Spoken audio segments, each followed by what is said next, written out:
Hello family, welcome to my mini blog. যেমন কি তোমরা জানো, এই রিসেন্ট কিছুদিন আগেই আমরা চলে গেছিলাম পাটুলিতে। তার ভিডিও তোমরা এর আগের পার্টে দেখতেই পেয়েছো। একসাথে পুরো ভিডিওটা দেওয়াটা সম্ভব হয়ে ওঠেনি।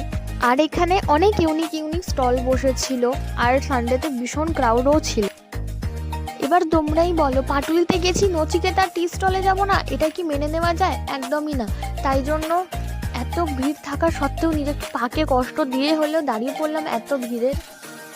আর এরকম শীতের সন্ধে হাতে গরম গরম চা বা কফি, আহা একটা আলাদাই শান্তি। আর আমি আমার জন্য এখানে কফি অর্ডার করেছিলাম, কারণ কি আমার চা খুব একটা বেশি ভালো লাগে না, আর বাদবাকি সবাই চা অর্ডার করেছিল। আর এখানে তোমরা আমার রিয়াকশানটা দেখেই বুঝতে পারবে যে আমার সত্যি কফিটা ভীষণ ভালো লেগেছে। আর চায়ের টেস্টটাও খুব ভালো ছিল। আমরা ততক্ষণ চা আর কফিটা শেষ করে নিই। আর তোমরা আমাদের চ্যানেলটাকে লাইক অ্যান্ড শেয়ার করতে ভুলো না আরও মিনি ব্লগস দেখার জন্য।